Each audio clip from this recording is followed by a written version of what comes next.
Sua Bíblia, Evangelho de Marcos, capítulo 11, verso 12 em diante. Evangelho de Marcos, capítulo 11, verso 12 em diante.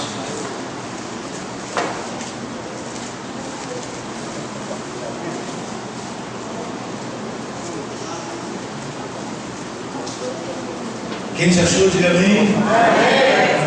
Queridos, eu queria pedir a vocês para esta semana, quem não está indo, quem puder estar na rede de discipulado, essa semana a gente está falando sobre vida cristã normal.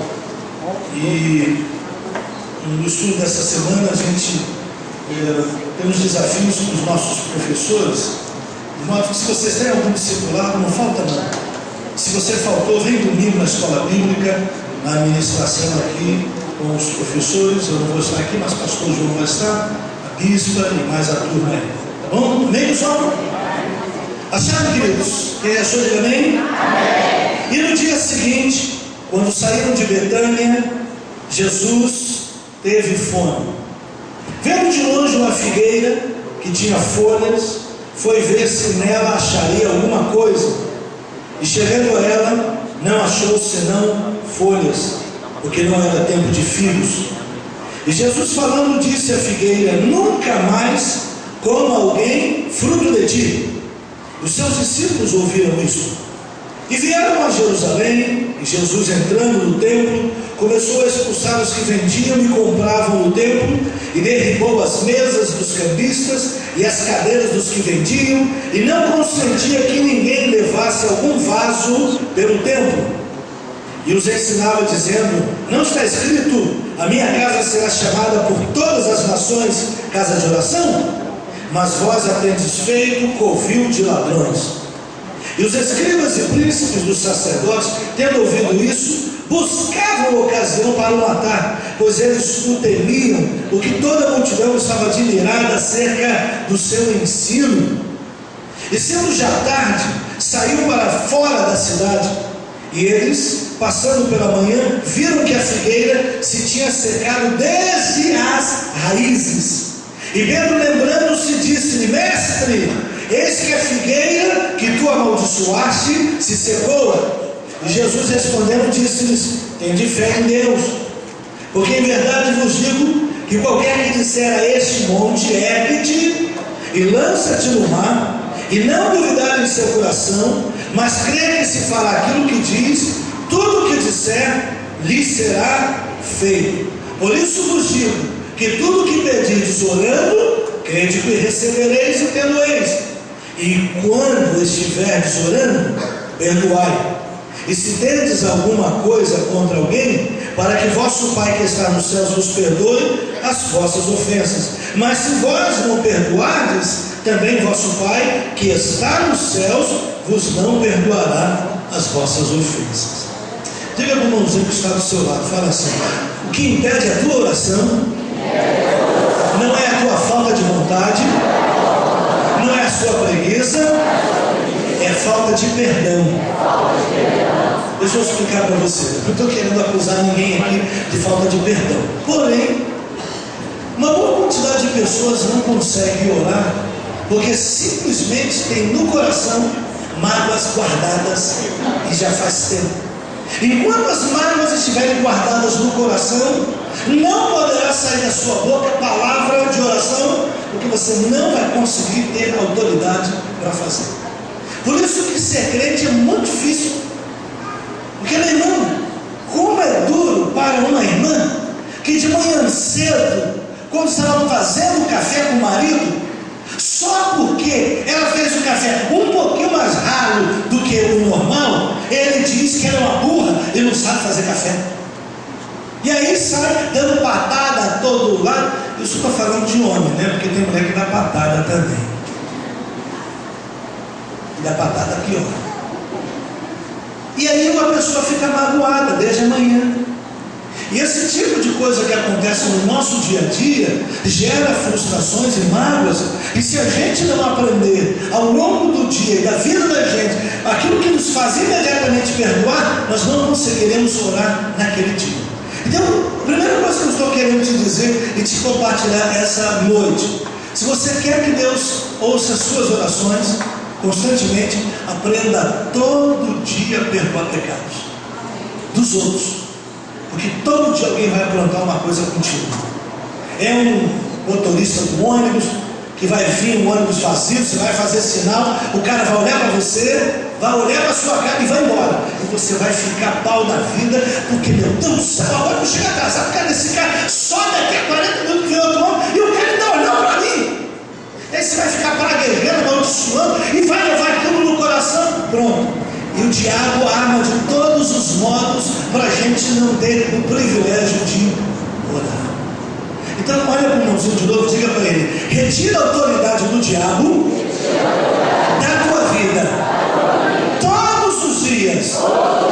Perdoa. Nunca esqueça da palavra que diz que as misericórdias do Senhor se renovam cada manhã. As tuas também. Toda manhã renova a tua misericórdia no nome de Jesus.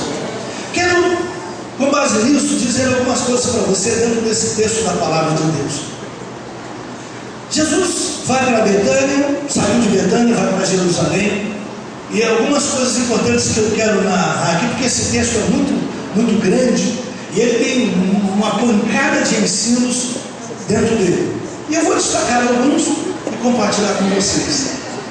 Jesus sai de Betânia, passa de frente à figueira. Eu não sei porque cargas d'água. Jesus queria comer figos, porque não era tempo de figos. Mas ele estava afim, estava com fome. E passando, olhou para a figueira, não tinha figos. Eu acho que Jesus deu uma caminhada um pouco distante, porque ele olhou, na figueira não estava aqui na distância onde estava Moisés, o presbítero, estava um pouquinho mais distante. Jesus olhou de longe, viu que tinha uma figueira e foi naquela direção.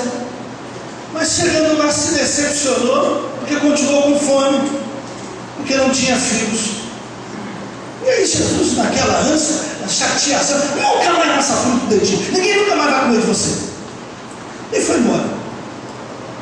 E aqui nós temos um ensinamento seríssimo, porque cada vez que nós ficamos irados, nós liberamos uma palavra.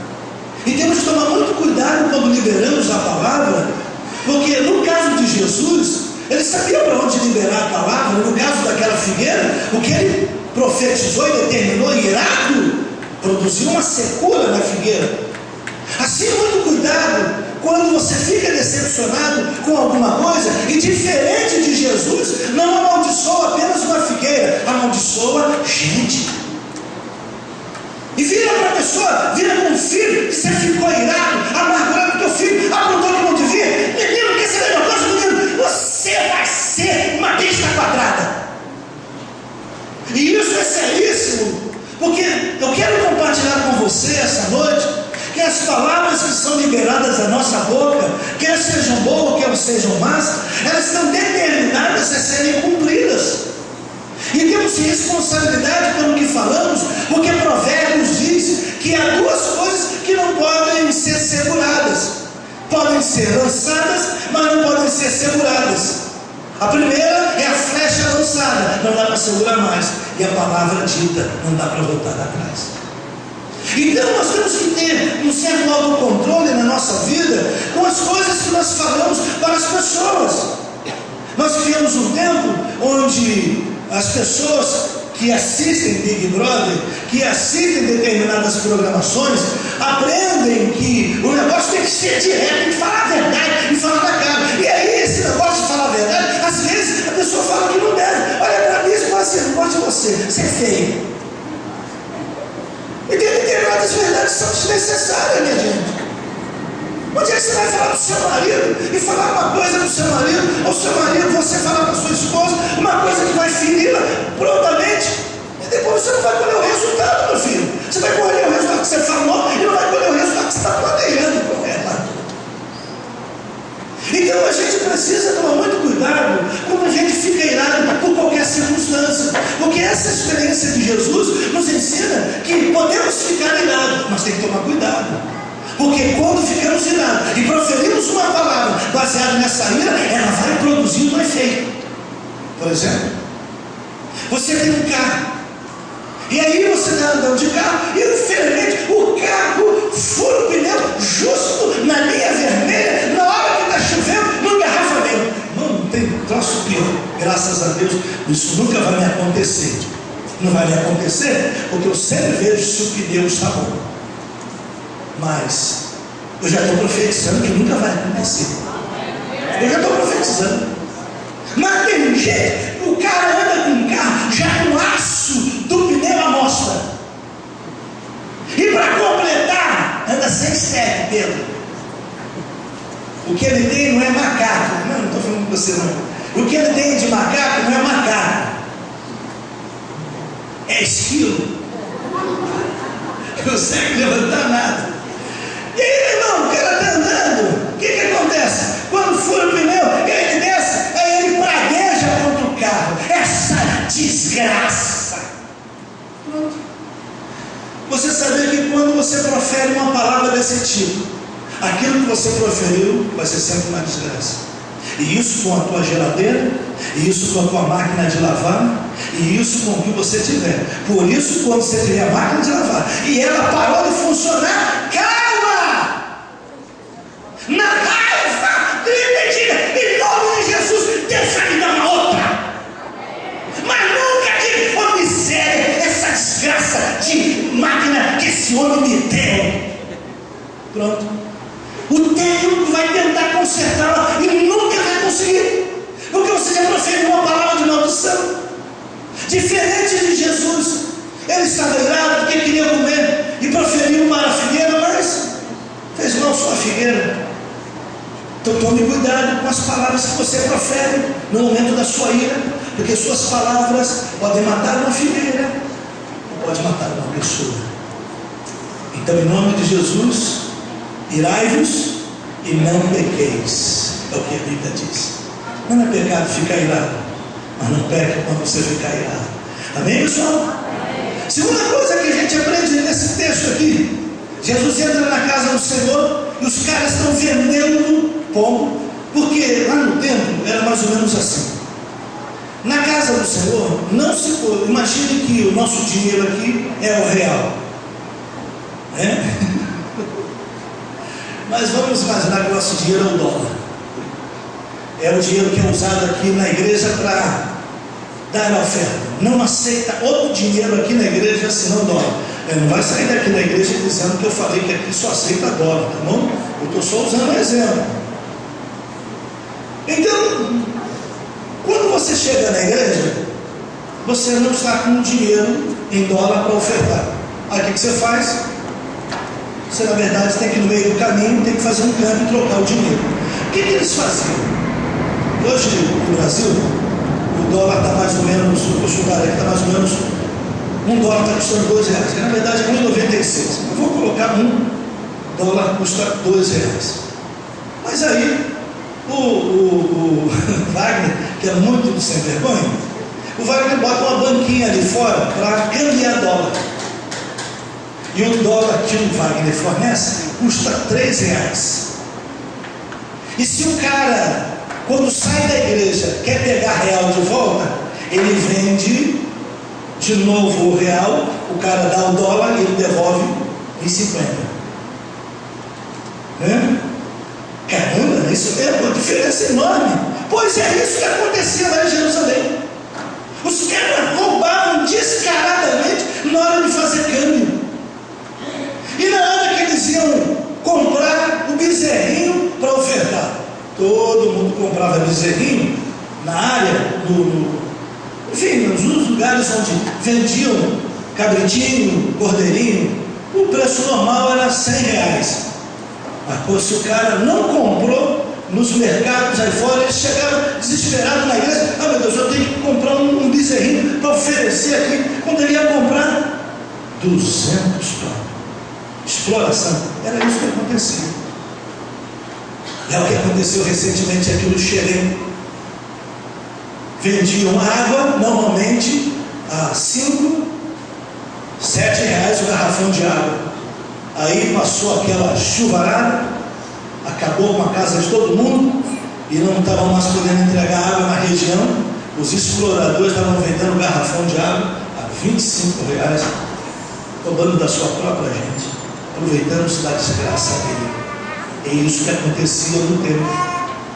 E aí Jesus entra, e aí agora você pode imaginar, entrou uma ira santa de Jesus. Jesus já vinha irado, porque o cara estava com fome. Meu irmão, sujeito irado é quando o cara tem fome, porque ele já tinha passado. Lembra que o texto diz que ele passou pelo caminho, olhou para a figueira, foi lá para pegar fio e não tinha fio. Ele já ficou chateado, mas nunca mais nessa puta de. Ele já saiu, meu irmão, muito do botina da vida, chateado, e foi para a casa de Deus. Meu irmão, estava nervoso o homem, nervoso porque estava com fome e não tinha comida. E quando ele chega no templo, tá lá os caras roubando, mas aquilo acontecia, gente, já fazia tempos. Mas era muito tempo que aquilo acontecia, já fazia anos. Mas justo naquele dia Jesus estava chateado.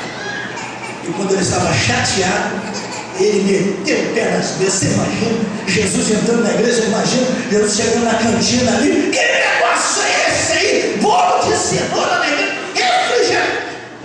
Vou botar a mão, jogar tudo no chão. Isso aqui é casa do Senhor, ninguém vai vender nada. Gente, isso aqui eu não estou dizendo que é errado vender bolo de cenoura, não, viu? Eu só estou usando um exemplo aqui no caso. E aí Jesus chegou irado. No caso, o que Jesus fez, o caso era exploração mesmo. Aqui não, aqui é R$2. É sua exploração, devia pagar R$5. E Jesus faz um negócio chateado, mas faz o que é certo. Sabe o que isso nos ensina? Quando você estiver irado, quando você estiver chateado, ao invés de se amaldiçoar alguém por causa da sua ira, faz o que é certo, mais irado ainda. Briga com o capeta irado. Você vier com fome, ao invés de você chegar em casa chateado, e quando chega em casa, hoje eu tive a bênção, eu saí do trabalho daqui da igreja, estava morrendo de fome, não lanchei, cheguei em casa e não tinha pão. Fui olhar, não tinha café, não tinha leite. Falei, meu Deus da tudo, eu fui lá no fogão, tinha feijão fresquinho, arroz queimadinho no fundo, do jeito que eu gosto. E não caí dentro, fiquei feliz da vida. Mas tem um homem que chega em casa, que poderia ter sido eu, chega em casa e não tem comida nenhuma. E a primeira coisa que tem é: amor, não tem nada para comer. Mas filho, e aí começa a briga. Todas as vezes que essas coisas acontecerem, faça como Jesus. Chuta o capeta, chuta as mesas do diabo, mas não chuta as pessoas que você ama. Cuida delas. Não deixe a sua ira extravasar para cima de quem você ama. Amém, pessoal? Amém. Porque às vezes, gente, faz. Eu já fiz também. Está pensando o que é? Estou aqui como santo dizendo você não faz, porque eu nunca fiz. Já fiz, gente. Já chutei até cachorro. Chutei cachorro. Já pisei no gato. Já ofendi a mulher. Sou santinho não. Mas eu estou falando aqui porque a cada dia hoje tenho procurado me santificar e melhorar esse comportamento. Às vezes dá vontade de falar. E esse é o grande problema dos homens, que eles falam. E a gente tem que aprender a ficar a viola no saco. E vamos brigar com o capeta. E nós vamos brigar com as pessoas que a gente ama. Amém, pessoal? Amém. Diga com o irmão que está do seu lado. Daqui para frente. Quando você chegar irado, vai sobrar para o capeta. Meu irmão, o capeta vai começar a ficar desesperado com você. Porque na hora que ele fica, meu Deus do céu, não tem comida na casa dele, a mulher não tem comida. Eu vou arrumar um jeito de arrumar um lanchinho para entrar na casa dele. E quando esse cara, essa mulher fica querendo, sobra para mim. Porque na ausência de um culpado, o culpado é o capeta. Ele sempre é o culpado. Teu cachorro não é culpado, tua mulher não é culpada, teu marido não é culpado. Você chega em casa, vai chegar o capeta e vai ver. Daqui para frente vai ser assim. Amém, pessoal? Capeta, te prepara, porque essa gente está aqui hoje. Quando começar a ficar irado, em vez de chutar o carro desgraça, vai dizer: diabo, sem vergonha, está querendo tirar a minha paz. Eu te amarro, capeta, demônio desgraçado. Sai do pneu do meu carro, sai da minha máquina de lavar, sai desse cachorro. Em vez de amaldiçoar o bichinho, você vem cachorro desgraçado, eu vou te matar, nojento. Não, calma. Diabo nojento que entrou esse cachorro, eu te amaldiçoo no nome de Jesus. Vai sobrar para você, cabelo. Eu não sou onde é que você está, mas cai fora da minha casa. Deus vai te encher de autoridade a partir de agora, com essa ira, no nome do poder de Jesus. Vem, pessoal. Amém? Fica comigo agora, daqui para frente. A minha ira vai ser despejada no diabo. Te prepara, capeta! Jesus então caminha e Pedro fica boquiaberto porque a figueira secou. A gente às vezes fica boquiaberto como a gente profere uma palavra de fé e o milagre acontece. Frequentemente tem crente assim: lembra aquela oração que eu fiz? Pois é, Deus respondeu. Pois é, Deus responde orações. Só que a gente fica surpreso porque não é do nosso hábito ver Deus agindo na nossa vida. Pois eu quero dizer para você que se você aprender a andar com Jesus como Pedro andou com Jesus, você vai se acostumar a ver os milagres acontecendo na sua vida, porque quem anda com Jesus só vê milagre. Amém, pessoal? E para terminar, é a palavra mais longa aqui, o verso número 22. Respondendo, disse-lhes: tende fé em Deus. E essa palavra, já há um tempo atrás eu já expliquei, vários pastores que já leram, já explicaram, e eu hoje vou explicar mais uma vez para você. Essa palavra que temos aqui no verso 22, Jesus dizendo: tende fé em Deus, na verdade, não está tende fé em Deus. Jesus está dizendo: tende a fé de Deus. Mas eu vou trocar hoje a palavra fé e vou trocar a palavra por confiança, porque a palavra que aqui está é confiança. E aqui Jesus está dizendo: tenha a confiança de Deus. Jesus está dizendo para nós aqui agora: quando você quer que as coisas aconteçam na tua vida, tem confiança, confia. Quando Deus determina que vai haver luz, Deus confia que vai haver luz. Ele diz: haja luz, e há luz. Só que todos nós pensamos que quando Deus diz haja luz, é como apertar um botão para acender a luz. Não é assim não. Deus não faz mágica. Deus funciona por princípios. E quando você vê filmes como o Todo-Poderoso e a luz acende, isso é filme, gente.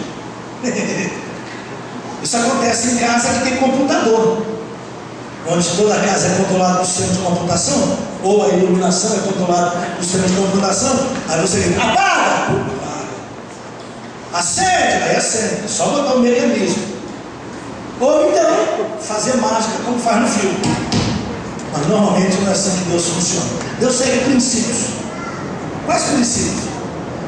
Para que o mar vermelho se abra, não é apenas uma questão de tocar na água e a água imediatamente se abrir. É necessário que se crie uma condição para isso. Então o que é que Deus faz? Quando Moisés toca, o princípio histórico demonstra que vem uma ventania e passa pela água, e o vento é tão forte que abre o mar. Só que o vento acontece justamente na hora que Moisés determina. A palavra de Moisés é a palavra liberadora da ação e do processo de Deus. Então, como Deus não faz mágica, Deus precisa de um processo.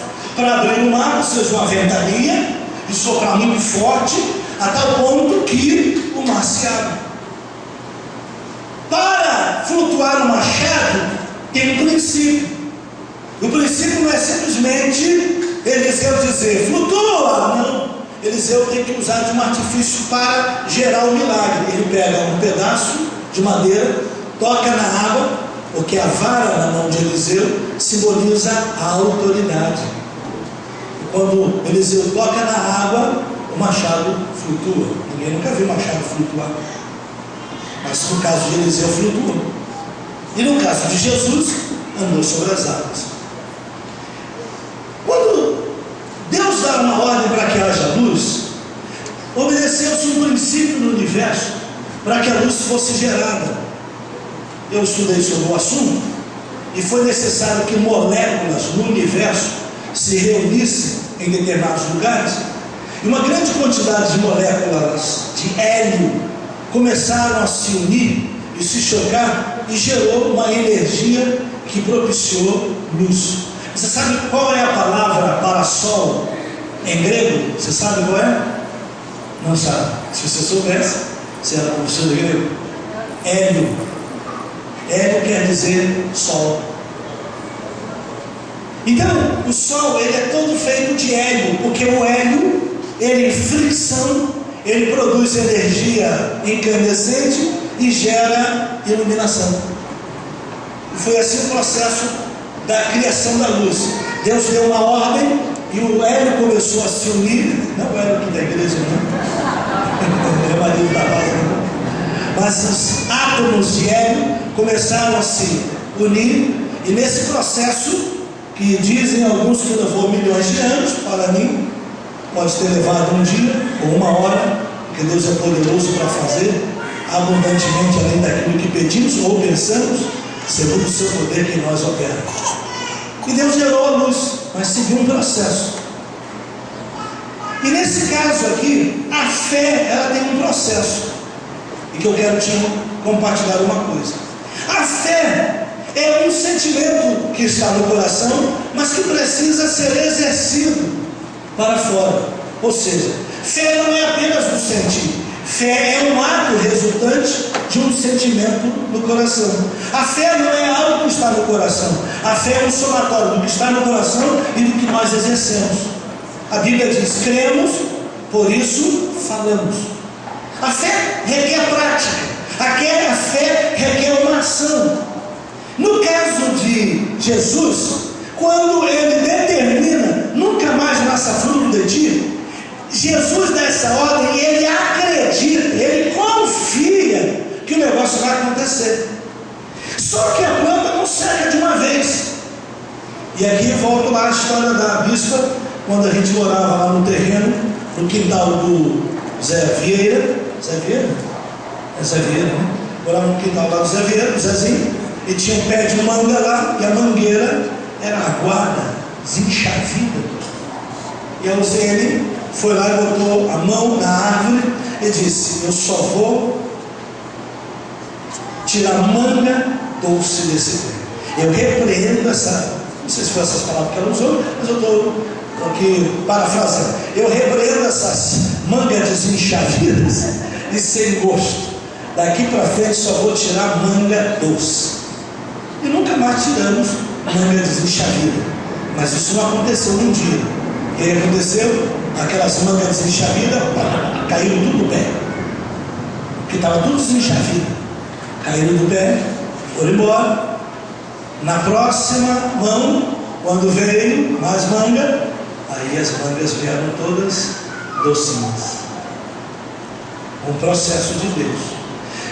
Jesus está dizendo que quando você acredita, você confia numa coisa, você determina e a coisa vai acontecer. Mais ou menos assim.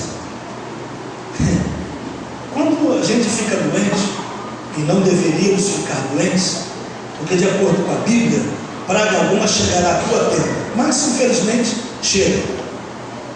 Esse negócio de dengue que a gente está vendo por aí, não estão vendo muito de dengue? Precisamos começar a repreender os mosquitos. É claro que também você pode usar um Detefon, uma Fu, um Baygon, um SBT, ajuda a exercer a fé. Ok? Tá? Deixa de ser pão duro, que também precisa comprar essas coisas para cooperar com a fé. Porém, quando daqui a pouco a Raquel dengue, Daqui a pouco o Felipe vem. Aí ficou bom daqui a pouco a Joyce. Não. A Bíblia diz: praga alguma chegará à minha tenda. E aí você precisa exercer fé, tem que ter confiança. E dizer: meu Deus, eu estou usando as minhas palavras, você vai usar as suas. Está escrito no Salmo 90, verso 10: praga alguma chegará à minha tenda.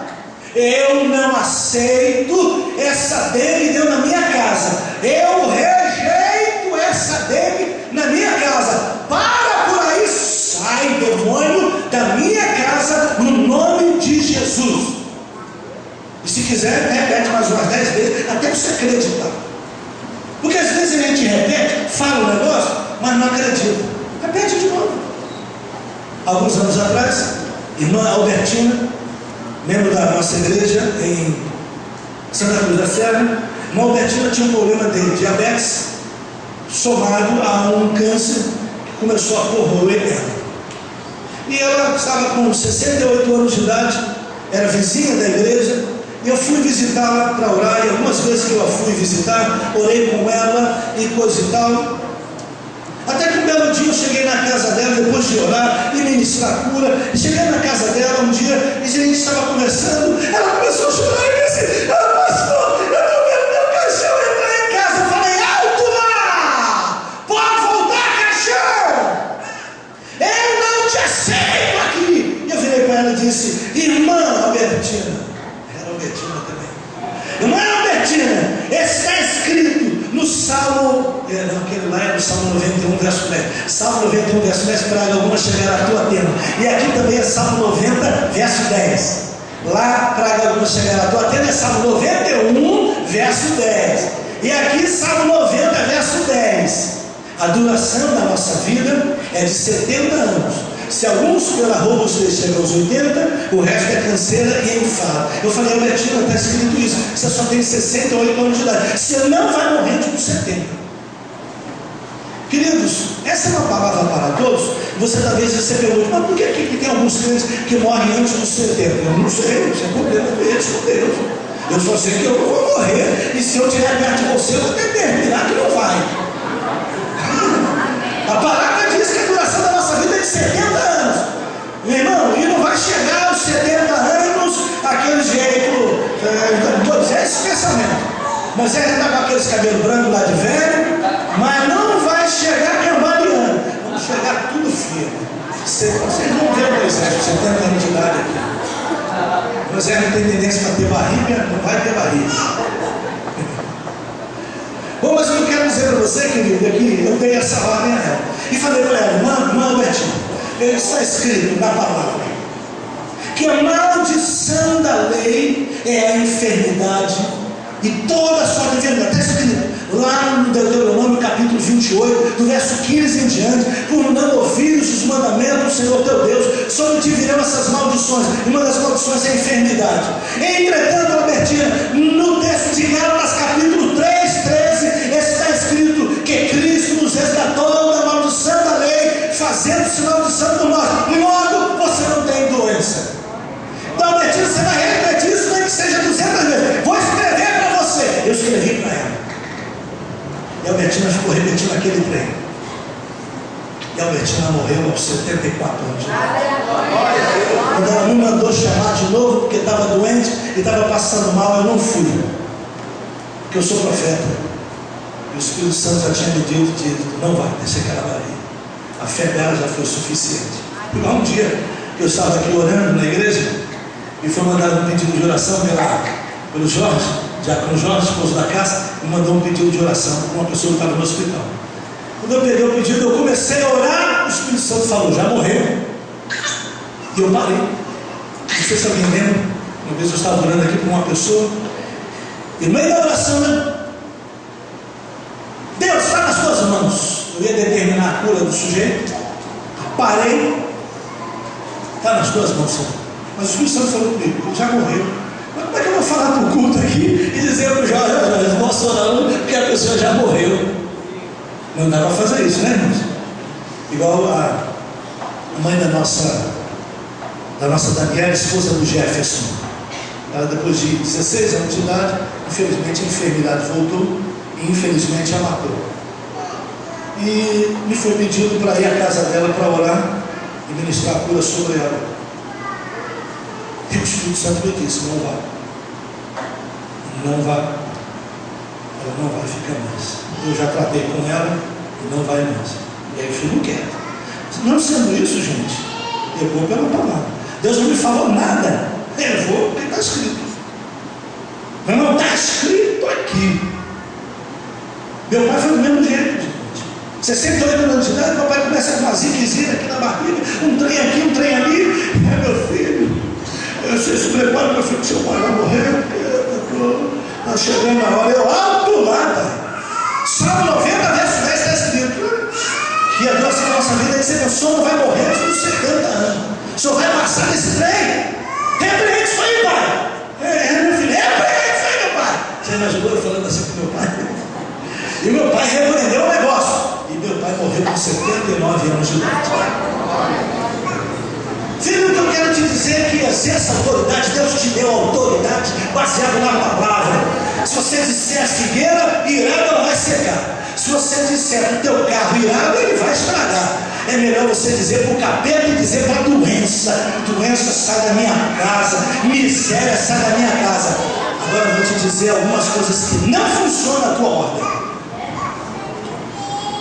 Meu irmão, não adianta que não funcione dizer: meu Deus do céu, tira do coração desse homem, meu Deus, essa maldade contra mim. Não funciona. Vou te ensinar uma coisa: ordem dada contra pessoas vivas não funciona. Porque se funcionasse, estava todo mundo convertido. Porque Deus quer que todos se salvem. E Deus já liberou a palavra do céu através do seu Filho, que diz: Pai, perdoa-os, porque não sabem o que fazem. Mas por que os homens não são salvos? Porque a palavra é liberada, mas depende do homem aceitar a palavra. Então o que eu quero te dizer é que não adianta dizer, quando você está apaixonada pelo rapaz, eu não quero mais ficar amando o rapaz, eu não quero mais amar esse menino, eu não posso casar com esse menino é crente, eu não vou casar com esse menino que não é crente, ele não vai ser uma bênção para mim, eu dou uma ordem agora: menino, deixa de me amar. Não vai funcionar, só funciona para você.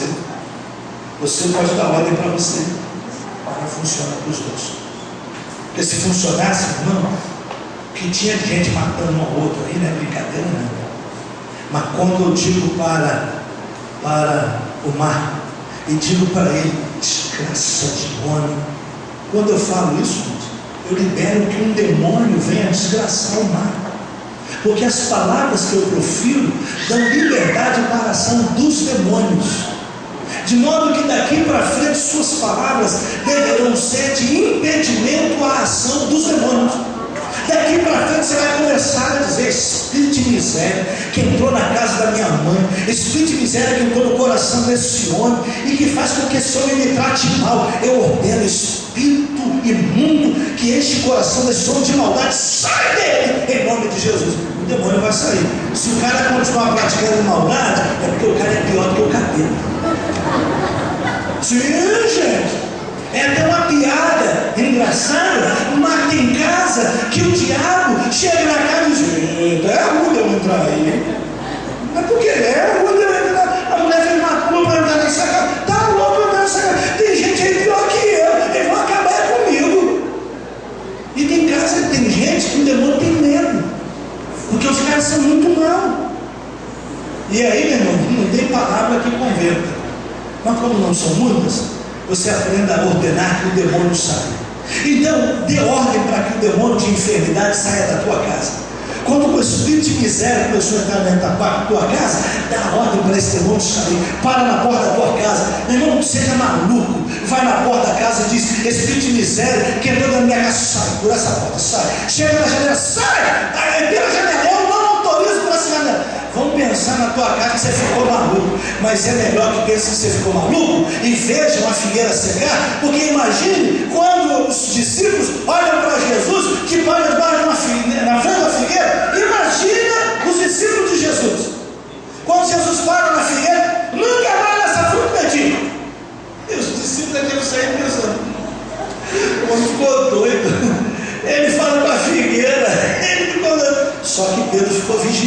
E aí quando voltou, Pedro viu que a palavra de Jesus funcionou. Eu quero dizer para você que as pessoas vão vigiar a tua palavra, e Deus que é fiel vai cooperar com a tua palavra. E quando você determinar que saiam pela janela da tua casa, pela porta da tua casa, saias dentro do teu carro, Deus que é fiel vai cooperar com a tua palavra, e a coisa vai acontecer, porque Deus te fez para ser cabeça e não cauda. Deus te fez para vencer. Tua palavra tem autoridade porque você é filho de Deus. Diga: eu sou filho de Deus, igual a Jesus. Minha palavra tem poder. Amém, pessoal? Você vai sair daqui hoje com essa confiança. Não esqueça de perdoar. Foi a primeira coisa que eu te ensinei lá atrás. Todo dia perdoa. Todo dia perdoa. E quando ficar irado, não desconta nas pessoas. Desconta no demônio, desconta sei lá onde, no poste, na figueira, em algum lugar. Seca o tomateiro, mas não nas pessoas. As pessoas você abençoa. Amém, pessoal? Aprenda a exercer a autoridade, creia que Deus é contigo e que a palavra que você libera, Deus vai acompanhar, porque tudo que você ligar na terra, o que você desligar na terra, e assim seja, no nome de Jesus. Dê um aplauso forte ao Senhor. Aplauso forte ao Senhor. Aleluia. Nós vamos passar a palavra para o pastor Celso. Ele vai orar com vocês agora no final, e ele vai dar os avisos aqui. Mas eu gostaria que você curvasse a sua cabeça, por favor. O David vai tocar uma música ali.